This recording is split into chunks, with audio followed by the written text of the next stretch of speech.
தாய் தகப்பனையும் வளர்த்த பாட்டியையும் சுமையா நினைச்சியே, அது சரியா? எது சரி? நல்லா கேளுங்க. துளசி, கொஞ்சம் அமைதியா இருமா. அப்பா, இத்தனை நாளும் பேசாம அமைதியா இருந்ததுனாலதான் இன்னைக்கு இந்த லெவலுக்கு வந்திருக்காங்க. ஏய், இப்ப என்ன பண்ணணும்னு சொல்ற? அப்பா அம்மா மேல அவ்வளவு பாசம் இருந்தா அவங்க 2 பேரையும், நீயும் அஞ்சலியும் ஆளுக்கு ஒருத்தரை கூட்டிட்டு போய் நீங்களே உங்க வீட்டுல வச்சுக்கோங்க. வச்சு காலத்துக்கும் தங்கத்தட்டிலே தாங்குங்க. நாங்க என்ன வேண்டாம் நான் சொல்ல போறோம்? அவங்க ஏன் எங்க வீட்டுக்கு வரணும்? அவங்களுக்கு என்ன வீடு இல்லையா, வாசல் இல்லையா? உங்களுக்கு தான் ஒண்ணும் இல்ல. என்னது, எங்களுக்கா?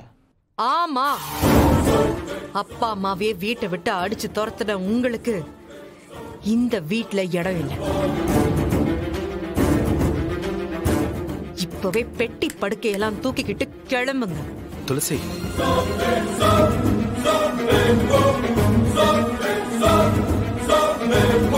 என்னது, நாங்க வீட்டை விட்டு போகணுமா?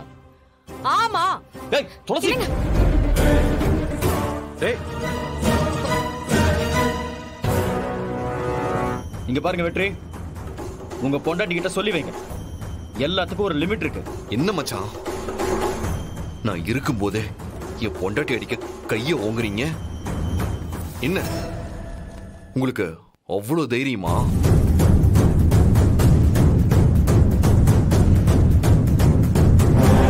இங்க கை வைங்க பார்க்கலாம். கை வைங்க பார்க்கலாம். வெற்றி,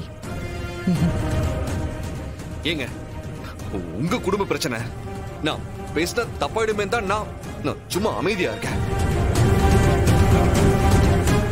அதுக்காக என் பொண்டாட்டி அடிக்க வந்தா நான் வேடிக்கை பார்க்கணுமா?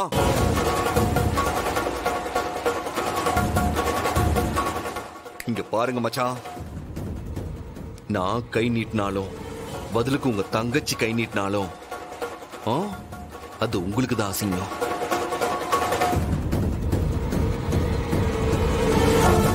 என்னங்க, கொஞ்சம் அமைதியா இருங்க. வயசுல உங்களை விட சின்னவங்க, அவங்க கிட்ட உங்க மரியாதையை காப்பாத்திக்கோங்க. அதுக்காக இவ பேசுறதெல்லாம் கேட்டுட்டு சும்மா இருக்க சொல்றியா? வீட்டை விட்டு போகணுமாமே? ஏய், என்னாலலாம் இங்க இருந்து போக முடியாது. போக முடியாதா? முடியாது. அஞ்சலி, உள்ள போய் உங்க 2 பேரோட திங்ஸ் எடுத்து வெளியே போடு.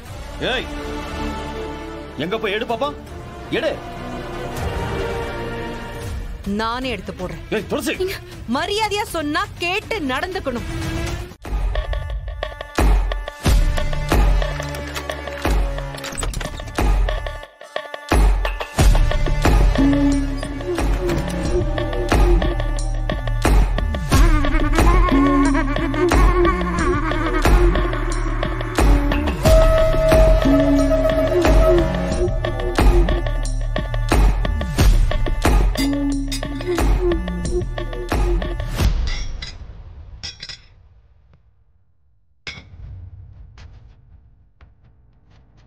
என்ன, என் நிலைமைய பார்த்தா உனக்கு ரொம்ப காமெடியா இருக்குல்ல?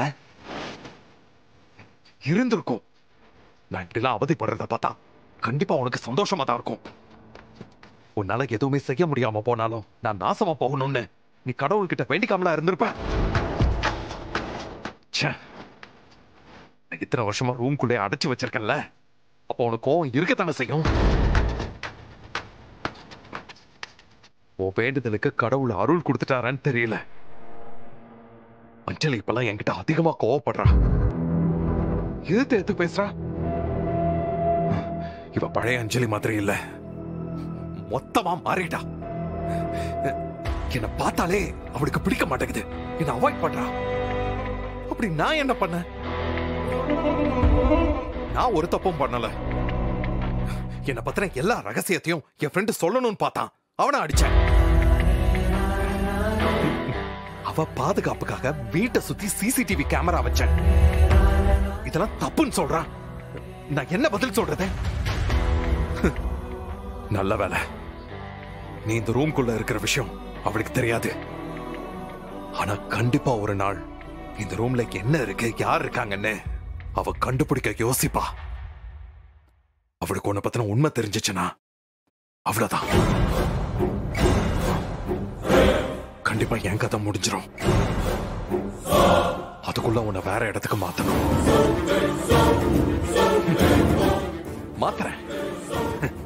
நீ சந்தோஷமா இரு. வேற ஒரு புது இடத்துக்கு உன்னை கூட்டிட்டு போறேன்.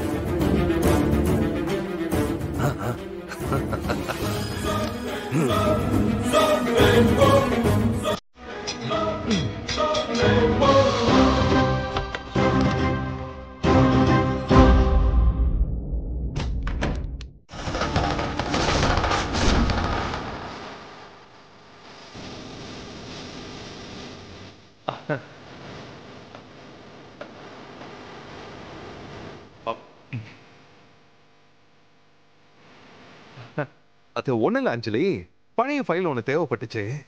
அதான் இங்க இருக்கான்னு பார்க்க வந்தேன். எடுத்துட்டேன். நடுவில் ஒரு போன் வந்துச்சா, அந்த ஃபைலை உள்ளே வச்சுட்டு வந்துட்டேன். இரு ஒரு நிமிஷம்.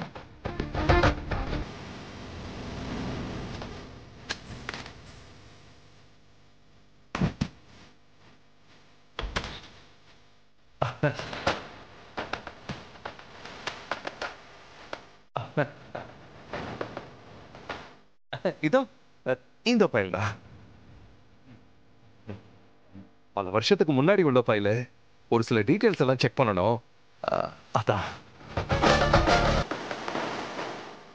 ஏய், என்ன அஞ்சலி, ஏன் அப்படி பாக்குற? ஆமா, நீ சாப்பிட்டியா?